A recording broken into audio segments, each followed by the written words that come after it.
In the 7th year of my secret crush on David, I married him. But on our wedding night, he handed me divorce papers. A year later, we parted ways peacefully. After saying his piece, he looked at my lace nightgown. With a slight laugh, he asked Clara, "Is something on your mind?" Then, after a year passed, he asked when we'd go to the Civil Affairs Bureau. He acted like he didn't hear me, asking who the guy earlier was. I laughed, saying, "David, is something on your mind?" Around the time I started my job after an internship, David reached out. He asked if I'd marry him. A marriage of convenience. After a year, he'd pay me $1 million. After all, dignity and money, we can't always choose dignity, right? I was afraid if I hesitated a second, he'd change his mind. From getting the marriage certificate to the wedding night, it was less than a month. In the evening, I dressed up specially. I had just slipped into a lace nightgown, and David handed me a divorce agreement. A year later, we parted peacefully again. He'd grown so much more mature since high school. His demeanor now was dignified and reserved. I was stunned. "Sign it now?" David seemed in a hurry, saying to sign it before the contract expired. I nodded, then asked, "Where are you sleeping tonight?" The air grew quiet. I wished I could slap myself. David paused for a moment. Then he smiled briefly. His gaze fell unreadably. "Clara." He chuckled lightly and asked, "Is something on your mind?" Following his gaze, I quickly covered my chest. "Shameless." David arched an eyebrow, slowly leaning against the doorframe. "Teasing me deliberately. On a big day, shall we sleep together? We're both adults. Plus, dressed like this, any guy would misunderstand." I was both angry and flustered. Slammed the door with a bang. He's still the same cocky jerk from high school. After that, I didn't see David again. I heard he was on a business trip abroad. I lived in a mansion, but my husband didn't come home. I enjoyed the peace. Late at night, the sound of an engine came from downstairs. After 7 months, David came back. He slept in the guest room. Relieved, I turned over. Then suddenly opened my eyes wide. Last night I had too much to drink, slept in the guest room. I also dug out and read the love letters I'd written to him as a teen. Now they were left there. The hallway was chilly. I quietly opened the guest room door. There was water running in the bathroom. David was showering. I held my breath and searched several times. Couldn't find them. Next second, the bathroom door opened. David was only wearing gray lounge pants. His skin was cool and pale, defined muscles still dripping with water. Our eyes met. He calmly said, "Hiding someone?" I glanced again at his abs. No. David slowly dried his hair. "Looking for me for something?" I made up an excuse. "Checking if you hit a woman." David chuckled, saying, "If I hit a woman, I wouldn't have come back tonight." "So, in the last 7 months, you were with someone else?" Realizing I'd misspoken, I zipped it. David didn't let it go. His eyes were playful, jokingly. "Do you want to talk about it?" No explanation came. I pushed down the unwanted feeling inside, wanting to say something. Then the phone rang.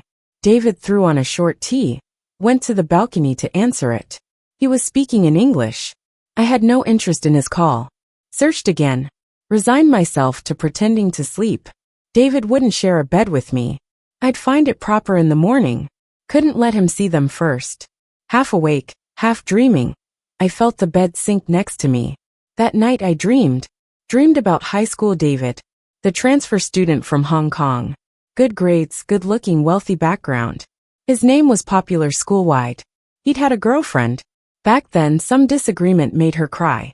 David, in his uniform, bent over tenderly to comfort her. I stood not far off. It felt like everything around fell silent. Dreams rarely make sense. 1 second, I was heartbroken and suppressed. The next, I was dreaming about pulling carrots. The bedroom light suddenly came on. Still wrapped in the dream, I mumbled, "Why won't it budge?" David took a deep breath. "Open your eyes and see what you're doing." Just as I was about to open them, a warm palm gripped my wrist, moved it aside. David got up to go to the bathroom, leaving no room for protest. In a cold voice, he said, "Keep pushing it, and you'll sleep on the floor." What a tough guy. The next day was Saturday. I woke up to bright daylight. The sheets beside me were cold. Slowly ate breakfast. David was already waiting in the car. "We had to go to the old house today." In the car, we sat in silence. Finally, I said about last night sorry. David was busy with work. At my words, he glanced at me. What were you looking for last night? Startled, I decided to be honest. Love letter. You wrote it. MHM. David's gaze lingered leisurely on my face. He asked, a secret crush? My cheeks warmed. A high school senior of mine, very handsome. I said it looking right at him. David snorted, chuckling briefly. Didn't seem to care. Now I felt like a fool. What am I expecting? I thought. So, what do you do now that we're married? I paused, looking up. David turned slightly, teasing, should I sleep between you two? As we got out of the car, I brazenly tugged at his sleeve. If we're putting on a show, let's put on the whole act. I want to hold hands. David's expression didn't change. He returned to the topic. So, do I sleep between you two? Or what do you want? He smiled, but it felt hollow, like nothing was inside. Like someone who seemed agreeable, but was actually cold inside. I'll give you a grand farewell, I exclaimed. As soon as I said it, David looked down at me, as if genuinely amused. Then he gracefully took my hand, interlocked our fingers, low voice saying, then you'll have to be my widow, wifey. At the door of the old house, I knew he was acting. He didn't really want to hold my hand, but hearing him call me wifey, my heart couldn't help but race faster. Just stepping into the living room, waiting year-round, the third son finally decides to bring his wife home. David was the third son in the family. Maybe to avoid an arranged marriage, he coincidentally chose to marry me directly. David forced a bit of a smile. Mom, I didn't want to disturb your peace. Or maybe you're afraid I'll disturb yours. The middle-aged woman with a shawl sneered and looked at me. Clara, right? Come have a cup of tea. But there was no tea in front of her. It meant I should make it for her. Just as I was about to get up, my wrist was held down. David leaned back in his chair, playing with my fingertips. Got two maids standing right here. Isn't it over the top to make her do it? I want tea made by my daughter-in-law. Is it too much to ask? Of course it is. My wife's not here to be used. Cut the crap. I thought, damn, I like you more now. They're usually busy, but once a month, it's a must for everyone to come back for dinner and stay over. The dining table felt cold and quiet. This house didn't feel like a home, more like stifling and serious. In the bedroom, I got nervous again. I could sleep in the guest room. That would break the rules, he said. The contract stated if one of us lets someone find out the marriage is fake, the other owes them $5 million. I changed the subject. Do you and your mom have a lot of issues? David, still caught up in work, gave a vague reply. Have you got your eye on me? Want to save me? Did that woman who stayed with you for 7 months not save you? He laughed. If I had someone I liked, why would I marry you? He said he wasn't into anyone right now. I was a little bummed. I opened my mouth to speak. Suddenly everything went dark. Later I heard it was because the couple next door had a fight. A glass of water spilled onto the socket, shutting down power on the whole second floor. At that point, I was already so scared I was sitting on David's lap. Not that I was complaining. I wanted to be close to him. I was terrified. David paused, seeing my fear. I'm even more scared. The room was dim. What are you scared of? In a teasing tone, he said, losing my money and getting nothing in return. He's so perceptive, having mingled with the rich for so long. Seemed like he could see right through my feelings for him. Feigning ignorance, I asked, so why did you marry me? David was chill, resting his arm lightly on my knee. Obedience and money. When did I ever lack money? Remembering something but not explaining it, seeing him frown. Probably going to say I'd be sleeping on the floor if I kept up. David. Yeah. You believe me when I say I can guess what you're thinking? We were close, almost sharing the same breath. David lifted his eyes, looking from my lips. Think I dare? In the moonlight, his eyes looked so dark. I saw myself in them. Softly I mumbled, probably. David was surprised I said that, lightly tapping my knee with his fingertip before moving his gaze. No protection. I realized we weren't talking about the same thing. The lights came back on. I scrambled to my feet, my palms sweaty creep. I rushed off to hide in the bathroom. When I came back out, David was still at the computer. His white shirt sleeves rolled up, showing a strong jawline. He seemed to have forgotten everything that just happened. I felt uneasy. The night grew quiet. Sharing a bed again. He came out after a shower, and I impulsively pulled on the blanket. Relax, I won't touch you. His voice was calm. I wasn't sure if it was meant to comfort me, or if it was a put down. I turned away, angry, not wanting to see him. Turn off the lights, it's too bright, and it bothers me. David obliged. You sleep first. I snorted, I won't touch you either. Once you're asleep, who knows? My ears turned red in an instant, remembering the feel of things last night. A little hard to get a grip on. David seemed always busy. He came home late, and I was often asleep by then. On the phone, my friend teased, sharing a bed with a hottie. And you can fall asleep? I whispered, he doesn't seem to like me. Of course not. If he did, he'd have you on your wedding night. Don't you know about growing fond after spending time together? I hung up. She was right. I couldn't win his heart, but I still wanted a taste. Lost in thought. The department head called me over. David wants these files delivered. Can you do it? Saying it, stuffed the documents in my arms and walked off. I felt low before and worse just swallowing it down. Took a deep breath. Once I get the million, I'm out. The location was the hotel across the street. Perfect excuse to see David. But as I counted room numbers, it was a woman who opened the door. Wrapped in a towel. Probably figured I was one of his employees, because I was holding the files. The woman said kindly, my boyfriend's out. You're here for him, right? At that moment, I couldn't figure out what I felt. I nodded faintly, handed the stuff over, turned and left. I felt unsteady, my head spinning. Wanted to call and ask him something, but knew I had no right. The marriage was fake after all. I was both hurt and ready to cry. Went to a bar and ordered 2 male models. That made me feel a bit better. My friend had a last-minute thing and couldn't join. Over the phone, she advised not to get too drunk and do something regrettable. I wasn't paying attention. My phone lit up again. David texted, wondering where I was. I pretended not to see. Few seconds later, couldn't help but reply over time. Good job. Always the considerate one. My eyes dampened as I furiously typed. As long as you know. Shall I raise a glass for you? I snapped my head up. Neon lights flickered, and I breathed a sigh of relief. David in some romantic escapade. No way he'd be here. But a glance pulled my attention. Meeting gazes from across the way. David was in the shadows, cigarette glowing at his fingertips. Black suit, tall frame. Bluish smoke clouded his face. Eyes void of emotion locked onto me. Meanwhile, a male model on either side. One pouring drinks, the other feeding me fruit. Just staring blankly. David lazily put out his cigarette and slowly walked over. The male model noticed the hostile approach. Who's that? So fierce, he muttered. I had no idea how to explain everything at once. The male model kept pestering. Aren't we enough? You called someone else, didn't you? Speak up. David glanced sideways. Try calling another one. The male model was so startled he clammed up. I awkwardly stood up, feeling a bit dizzy. Let's go home. David looked amused. Where am I sleeping this time? Don't worry. You won't have to sleep in the middle, I assured him. He laughed out of frustration and gave me time off. So what? With a stern face, he grabbed my wrist and headed for the door. I struggled and got mad too. So you're allowed to have a girlfriend, but I'm not allowed to have any fun? You have to let me make mistakes too. He raised an eyebrow and asked, girlfriend? What girlfriend? The one waiting for you after her shower. I retorted. The phone rang.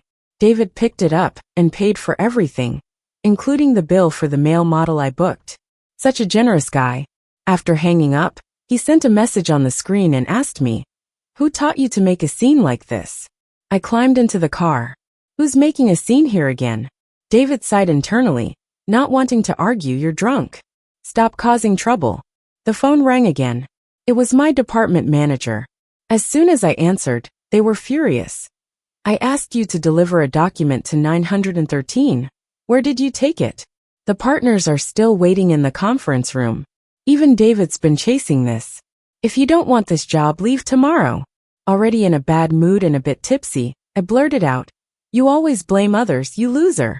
You asked me to deliver it to 319. I paused. Oops, maybe I misunderstood something. On the other end, they sounded confused. Clara, seriously? I give you a task, and you get an attitude. If I were David, I'd fire you right away. He's right here. I shot back impulsively. Talk to him. I put it on speaker. My head was fuzzy, leaning against the window to rest my eyes. The voice beside me was deep and pleasant to hear. It felt dreamlike in the haze.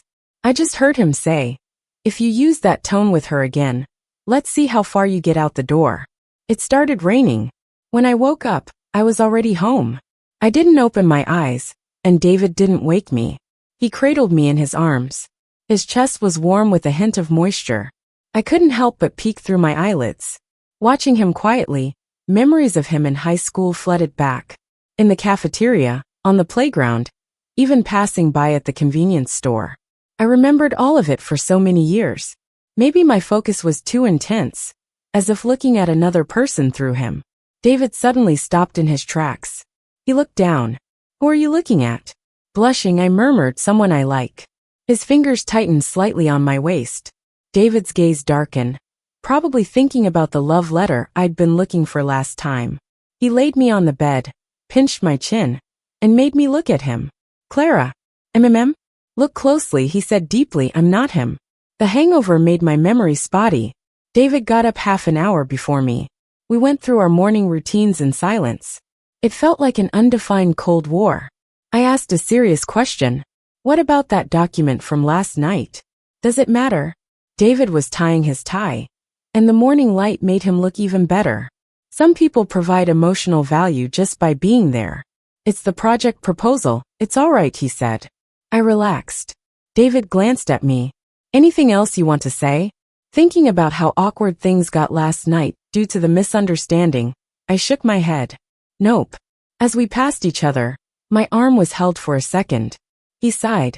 "I would never do anything to betray you while we're married." I processed that for a few seconds, worried he knew about me booking the male model. "Got it. I'll head downstairs." David wouldn't let it go. "I mean it. No girlfriend." His eyes were dark, a tone that was almost coaxing. I slowed down my thoughts, suddenly envying the girl who occupied his youth. Being with someone as warm and restrained as him must be delightful. "Are you explaining something to me?" David paused, as if wanting to ask, "What do you think?" We were silent again. He kept looking at me, lost in thought. Feeling uneasy, I also asked, "What are you thinking about?" David leaned against the wardrobe, a faint smile on his lips. "Thinking if you really like kissing people when you're drunk." Did I kiss him last night? My department manager, Ken, seemed to know something big. He was oddly nice, even treating me to 2 hot drinks as an apology. I wanted nothing to do with him. I'd been puzzling all day. I couldn't remember kissing David at all. Later that evening, there was a dinner party. The partners were hosting. I was part of the project, so naturally I was invited. David showed up late, sitting right next to me. Ken, ever the opportunist, was making small talk over drinks. The partners teased Ken if he was interested in me since he was so attentive. Ken shook his head, glanced at David and said, "Clara's already got a boyfriend." Surprised, I didn't want any more misunderstandings. "No, I'm single," I clarified. The table went silent for half a second, then the chatter resumed. The partners tried to smooth things over, saying young people today focus on their careers and get married later. This means David should hurry up. He's pushing 30. "Maybe I should introduce my daughter to you," they joked. David had no particular reaction. He smiled and said, "Sorry, I'm married." Suddenly, some were shocked while others were confused.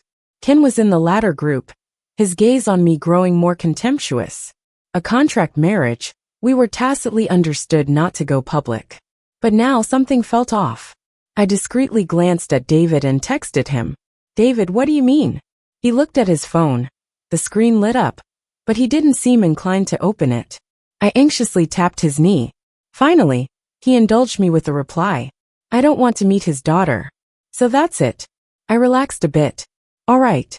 Then another message popped up. David said, "I'm married. Single people shouldn't talk to me." Such a silly guy.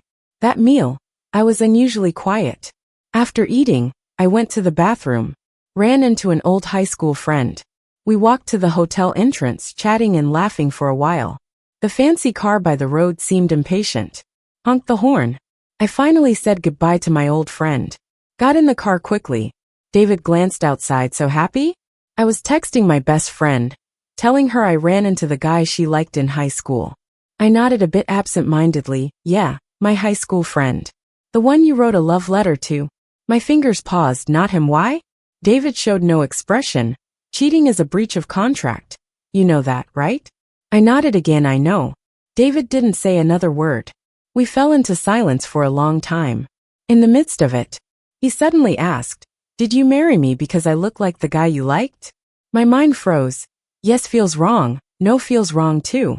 I had a bold thought. David, are you jealous? David se me tamuset. Just asking. He didn't look at me. Eyes on the window. His tone was casual. Nothing needed to be said.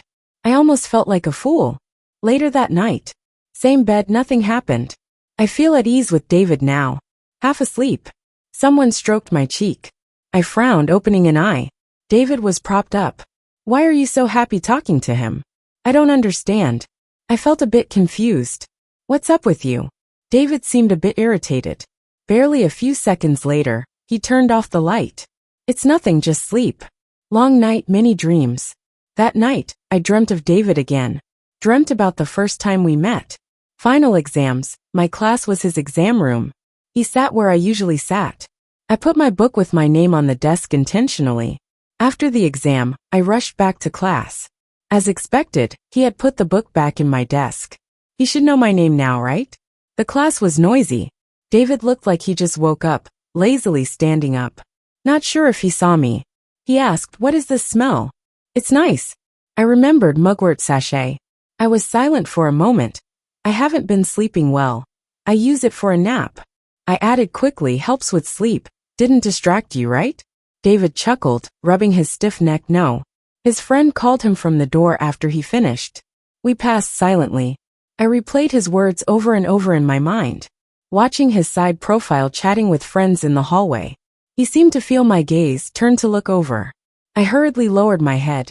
The voices around went on and on. Someone asked, "Did you finish your exam? Why didn't you wait for her?"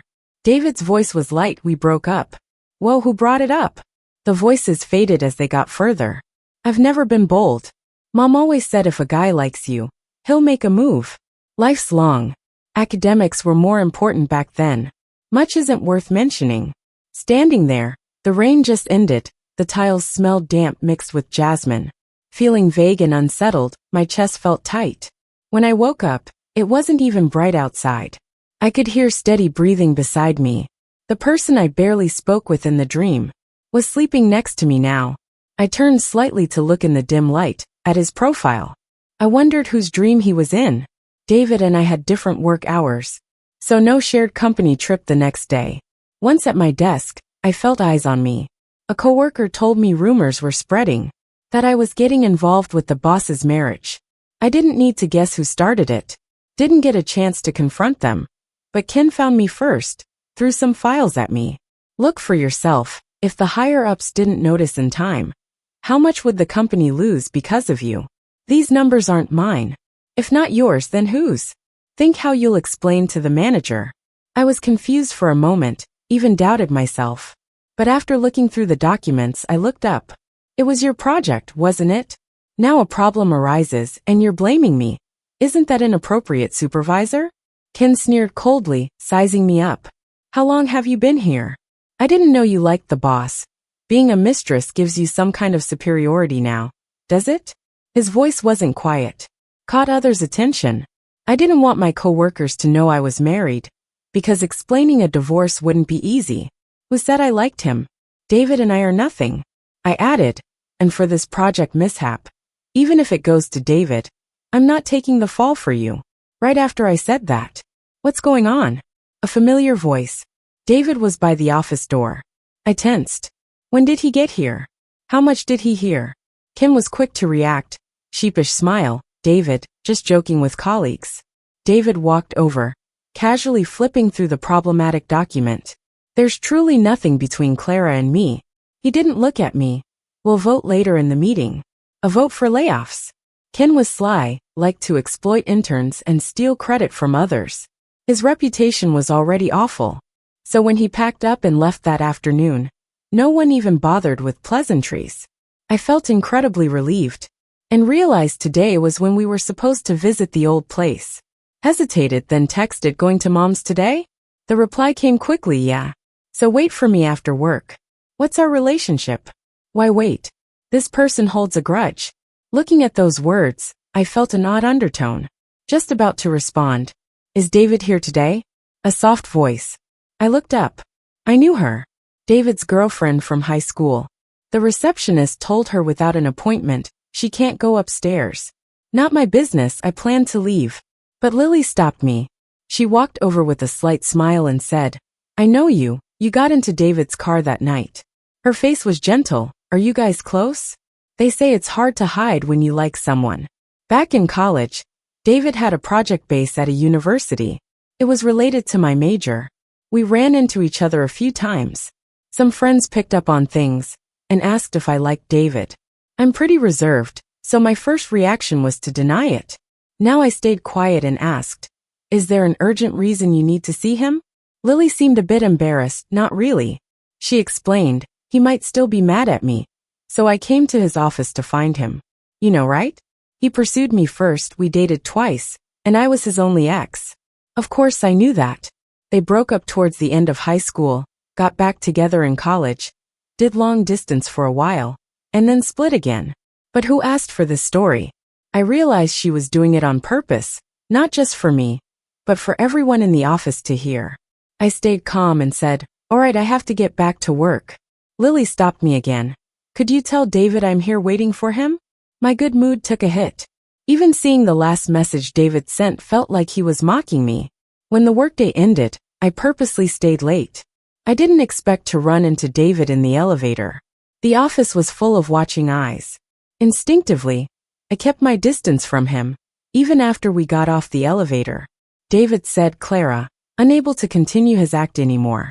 Huh? Is there something shameful about me? I shifted my lips and said, your ex is here waiting for you. David acted like he didn't hear, clearly annoyed. What are you upset about? I didn't get to respond before Lily called his name from a distance. I felt out of place. Unexpectedly, David grabbed my wrist and walked past her, colder than ever, as if I was just hanging from him. I frantically looked around. David, people will see. Are you crazy? He didn't stop. I'm very much crazy. Once we were in the parking lot, Lily followed us, red-eyed, looking at our entwined hands. Sounding nasal, she said, you don't answer calls or texts, and now this. You're trying to upset me on purpose, but I won't give up. David chuckled softly. Lily composed herself again. Sorry, I get carsick. Can you please sit in the back? She spoke softly to me. She was so gentle. I almost fell for her. Before I could say anything, I was placed in the passenger seat, feeling entirely out of place. David shut the door, throwing a glance at Lily. If you get carsick, don't ride in a car. The drive was silent. At a red light, David stopped the car. I didn't know she'd come to the office, he said. I murmured, oh. David frowned, waited a couple of seconds, then asked, nothing else to ask? Thinking about it, I had heard bits about their past. I was just a sophomore when David and Lily got back together as freshmen. They'd said he returned home alone for her birthday to surprise her, only to find her with another guy at the movies. No, I replied. David seemed bothered. Tell me about yourself then. What? I asked. Any contact with that senior? He referred to the guy I once had a crush on. I pressed my lips, holding back a laugh. Yup, in touch. The green light shone. A car speeding off with energy. David had a meeting the next day. Since the family house was far from work, we didn't stay over. On the way back, I felt out of sorts, cold, sleepy. At home, I realized I had a fever. Watching him wring out a towel and place it on my forehead, his veins slightly showing, I turned away, feeling hotter. Thanks, I mumbled. David touched my hand. Feeling uncomfortable? I shook my head. I'm all right. He silently looked at me, then asked, so is he really that great? The sudden shift in topic caught me off guard. My sleepy brain responded, yeah, he's the best. David lost whatever temper he had left, sitting quietly, observing me on the bed until he finally rose. His eyes fell on a pink letter near the nightstand. It was the one I was secretly searching for, a love letter. He bent slowly, picked it up. It had been opened. Reading someone else's letter isn't exactly noble, But David never claimed to be that kind of person. He had to see what made that guy so great. The first line read, "Hello, classmate David of class 3 in 12th grade. I've thought about writing this letter for a long time. It's too bad you didn't attend the class meeting and dinner after the college entrance exam and never returned to school. So I never got to give it to you. I wrote like this. Hello, classmate David of class 3 in 12th grade. I'm Clara from class 3 in 10th grade. You probably don't know me, but I've known you for a while. During the opening ceremony, you stood on the podium, saying you'd work in the field of AI development. When the teacher asked, what if AI replaces humans and people go hungry? Isn't that a bad thing? You said you'd start companies in various fields to ensure more people could eat. Did you know? I want to be like you. I admire you. A bit straightforward, right? Don't laugh at me. I heard you're heading to the US for college.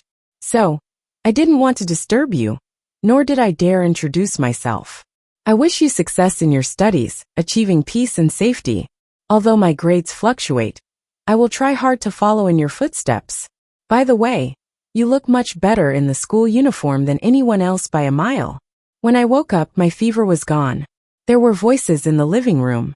It was David's sister, just back from studying abroad, asking for spending money. At the dining table, David felt my forehead and seemed relieved.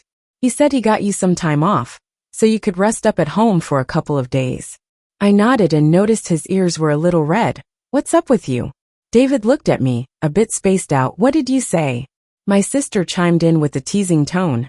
Sis said she wants to spend the money you earn. I was stunned I didn't. Look out. Someone's about to be real generous. David handed me a card. No limit, just use it.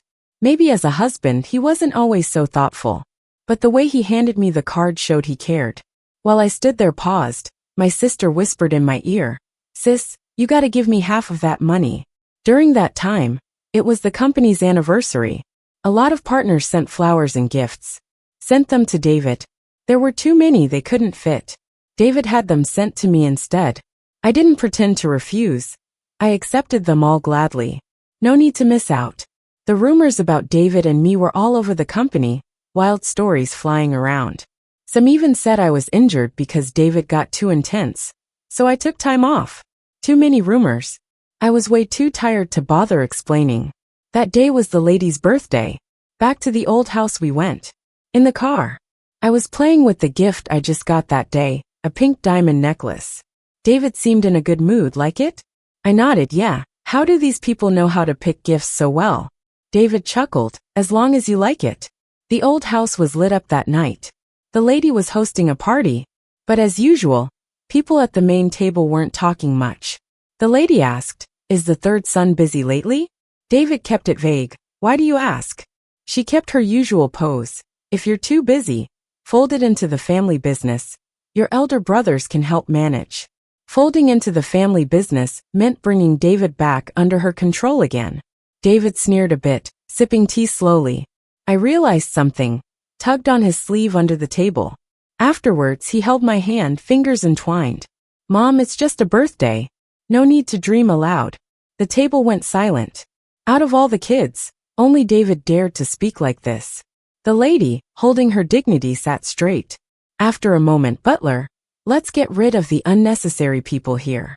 David seemed used to this. No need. I didn't dare say a word, just followed him as he stood up. David held my hand as we walked out, indifferent to all the stares. Only later did I find out. The lady can't have kids, but the family needs heirs. 3 sons, 1 daughter. All were allowed to be born by the late gentleman with other women. The lady took them in, made them recognize their roots and trained them strictly as if straight out of a bygone dynasty, managed their education, marriage, even every word they said. From birth, the kids didn't know their supposed wrongs, living in that huge house. But David wouldn't be controlled, rebelled, and during his rebellious period, the lady threw him to a friend in the countryside, and so he went to an ordinary high school. On our way back, David didn't let go of my hand. Seemed drowned in some troubled mood. I bit my lip, wanting to say something. I turned to see a familiar figure, standing on the roadside by the security gate. David saw it too, no change in his eyes. Wait for me a bit, he said. Lily saw David get out of the car and started crying. David leaned against the car, lit a cigarette, looked up slowly. Long time no see. Started following people now? Lily didn't deny it. Sorry. David scoffed. Silence for a moment. I remember we split up pretty amicably. You couldn't handle long distance and went with someone who'd party with you. Told you once you decide, no regrets. Lily didn't expect him to lay it all out. I just miss you too much. David glanced at the sky, patience running thin. Exes should be like they're dead. I'm married. The past is bygone. I respected you, you should do the same. He didn't need to say more. I sat in the car, hearing every word of their conversation. I knew it. The man I fancy wouldn't drag it out needlessly. He's a great guy. Back at home, I remembered the missing love letter. I decided to go with my original plan. Confess my feelings. David watched as I paced around, flipping pillows, peeking under the bed. Eventually, he pulled me to sit down. To be exact, he pulled me onto his lap. My heart raced. Have you been drinking? David shook his head, scared. I shook my head as well. Didn't you break up ages ago? David laughed silently. I meant, are you scared of my family? I thought about it seriously. I'm marrying you, not your mom. David didn't say anything, just looked at me. His gaze was deep and soft, sinking into my heart. His hand slipped to my waist, brushing lightly. It was quiet around us. 1 second, 2 seconds. Our lips barely apart. I wasn't ready, instinctively flinched back a little. I cursed myself inside. Coward. What are you dodging? David regained his composure, though his gaze stayed on me. I couldn't take those eyes. I'm going for a shower. I rushed off flustered. In the bathroom, I slapped my cheeks, feeling hot, cursing myself again. Next second, the door opened. David walked in. I instinctively turned around.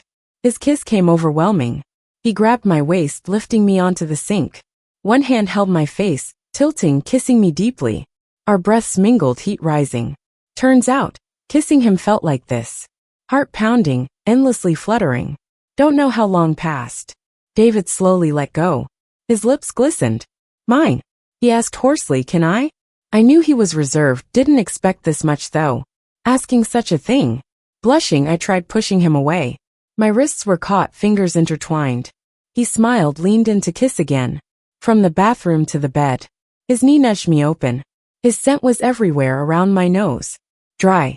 Stream. He pulled away from the embrace. His kisses, soft and sprinkled from my ear to my neck. In a daze. David, don't bite. Don't squeeze. We were up all night. And once again in the morning, he had an important meeting to attend. He kissed my forehead and let me sleep. When I woke up again, it was already noon. Mind blank. Cheeks blushing again. Picked up my phone. Screen showed. The money was already in my account. Almost forgot. The prenup, it's been nearly a year. Next month is the deadline. He's quite nice. Paid up front. David finished a meeting, the world crumbled. The CFO was in the office, a friend from the startup days. David was staring at the phone that wouldn't connect. Couldn't you have told me in advance? The friend looked innocent. Weren't you the one who told me they were short on cash, so pay early? I sorted it out first thing this morning. I even reminded you. What if they take the money and run away? And where would they run to? I couldn't stand staying at home. Went to help at my bestie's tea shop. People might think I'm working 2 jobs. In spare moments, I thought about the bank balance on my phone. Rubbed my sore waist. Not losing out, right? But I couldn't help feeling bad. My best friend handed me a tissue. Girl, you got it so good. Why the tears? I sniffled. Do you think I'm too practical? If you're practical, you'd be grinning from ear to ear right now. I actually laughed. Made me laugh. Books say a good life or an excellent woman should be strong, rational, work hard, stay away from romance, and be cautious in marriage. But sometimes I'm strong. Sometimes I really need someone with me. Sometimes I'm rational. Sometimes I just want to flip the world on its head. Especially after starting work. Thinking about quitting 28 out of 30 days. Whether or not I actually did it. It's hard to start liking someone new. Because the one I like now is just so good. I want to have a happy ending with the one I like. Does that mean it's not a good life? The phone was on silent. When I turned it on, there were 7 missed calls. David's. The phone rang again. I picked up right away. Getting straight to the point, the divorce papers you gave me are signed and on the table at home. David didn't rush to speak. After a few seconds, when did I give you any papers? A customer came in to order. I hung up for now. The person in front of me was someone I knew, worked at the company upstairs. He often came in, sort of casually familiar, always chatted with me. My best friend nudged me with her elbow, signaled me to look outside. I casually looked up.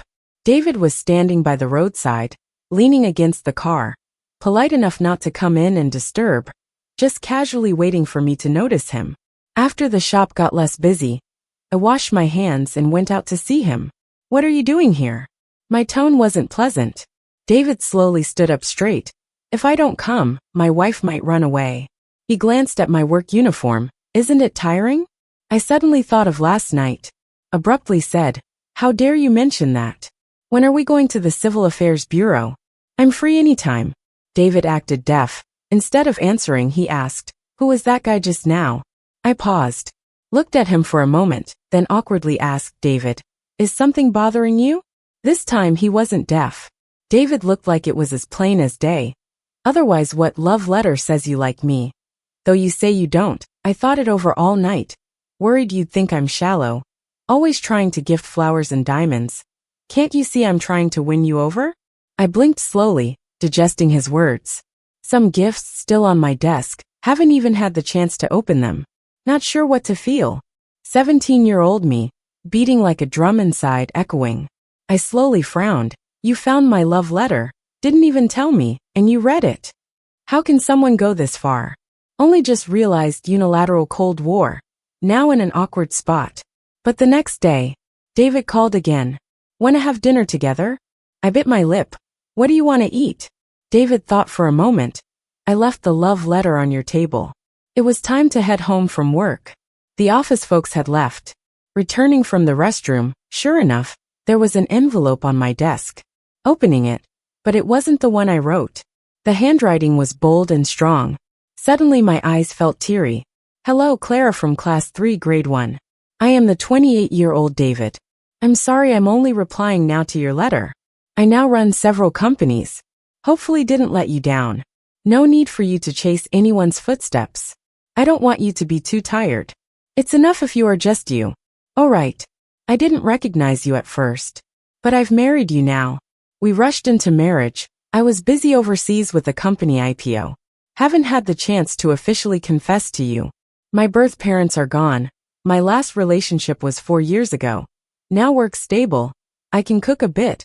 Got no bad habits. Won't let you suffer, rest assured. And there is one most important thing. I'd like to say it to you in person.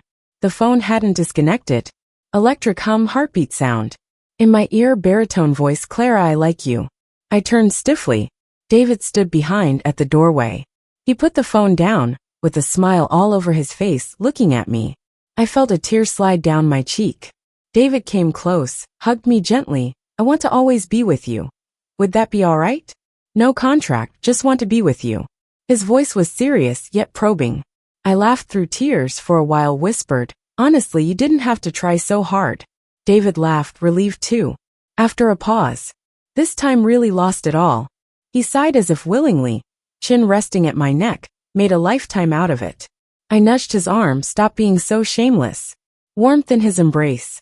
My heart feels full. I know it's called getting what you wished for. It's rare in life, getting what you wish for. Luckily, there's no one in the office. David kissed me for quite a while. I thought of something and asked, David? Yeah. What if I hadn't taken your money and didn't agree to marry you? What then? Would we have never met in this life? David pecked my lips again. His eyes were soft. He said, then I'd find another way. Afterward, my wife said she wanted to move inland. Even if she moved to the Pacific. It has nothing to do with David. He had just returned from the US. His wife had all sorts of reasons for him to meet his arranged marriage partner. He pretended not to hear any of it. That day, he was having dinner with friends. He ran into Clara. The girl seemed to know his friend. She nodded and greeted them. Her gaze briefly brushed over him. David watched her back for a few more seconds. His friend introduced her. She's an officer in my publicity department, really hardworking. Know her? He shook his head. Looks familiar. You have a pretty old school way of introducing yourself. They all laughed it off. David didn't pay much attention. She did seem familiar. Later he remembered. There was a high school exam once. Because of her sachet he slept through it. Scored a 48 in Chinese.